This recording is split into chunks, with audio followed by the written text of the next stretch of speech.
au parc. « Regardez, il ne bouge plus », dit un enfant dans le parc. Un pigeon se pose sur la tête d'un homme et l'inspecte comme s'il s'agissait d'un phénomène étrange. Un groupe d'enfants s'approche de l'homme et une petite fille le touche et s'enfuit en rigolant. Les mômes s'élancent dans un jeu qui consiste à se cacher après l'avoir touché. « Laissez tranquille le monsieur », dit une mère de famille qui attrape sa petite fille. « Pardonnez-leur, s'il vous plaît, vous savez comment sont les enfants, dit-elle. » Elle s'éloigne avec eux, tout en les grondant avec modération.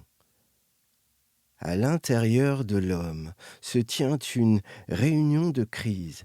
Des petits bonhommes minuscules tiennent une conférence. « Où en êtes-vous quant au contrôle du niveau d'énergie du sujet, capitaine Tutu ?» demande le général.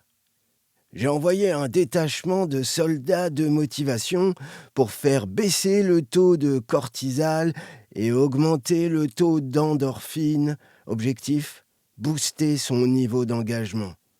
Nous faisons ce que nous pouvons, mais cet homme est complètement foutu, mon général, conclut le capitaine Tutu. C'est la raison pour laquelle nous avons été transférés dans l'imaginaire de ce cas désespéré. Nous ne pouvons pas échouer. Décidément, la situation devient catastrophique sur cette planète. Le commandement exige des résultats.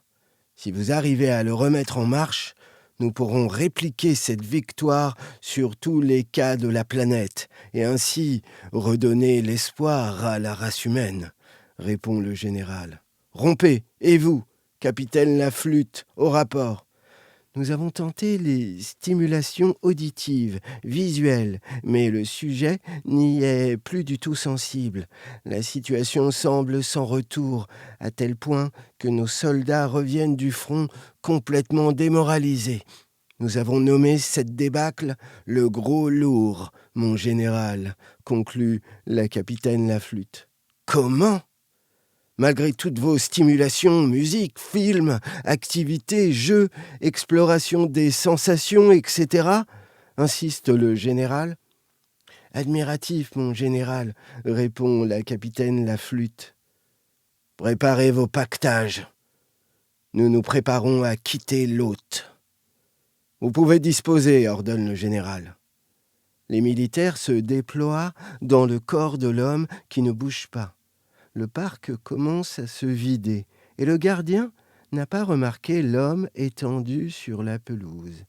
Il y est planté, comme une statue couchée, immobile, comme un sac de patates, passif comme un rocher. « Général, toutes les troupes ont quitté l'hôte. Il ne reste plus que vous sur le théâtre des opérations, déclare l'aide de camp du général. Allez-y. J'attends quelqu'un et dès qu'il sera parti, je lui laisserai la place pour l'opération finale, répond le général. Compris, mon général, dit l'aide de camp. Il considère quelques instants le général qui semble porter le sort du monde sur ses épaules. Puis il quitte le corps de l'hôte. Le général se tourne. Ô grande Amita, toi qui habites les corps, viens apporter à ce cas désespéré le droit du départ, invoque le général. Sur la pelouse, le corps de l'homme se met à trembler. Ses yeux s'ouvrent, s'écarquillent. Il sourit. Il se met sur ses jambes. Ses poils se hérissent. Il se met à danser. Il lève les mains au ciel, respire les fleurs, marche en dansant d'un pas léger, puis il s'arrête comme absorbé par la tombée de la nuit. Sa vue fonctionne à son maximum, tous les détails s'illuminent.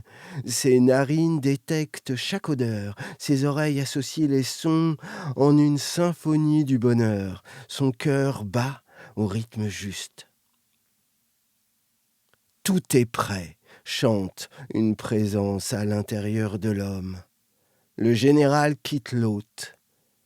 Il court vers le vaisseau de son régiment, mais il se retourne au moment où une lumière éblouissante sort du corps de l'hôte. Des milliers d'étincelles quittent l'enveloppe immobile. Il ne reste plus qu'un sourire sur son visage. Il s'écroule sur la pelouse du parc. Sa nuée d'énergie rejoint lentement le cosmos. La poussière d'étoiles a rejoint son habitat originel.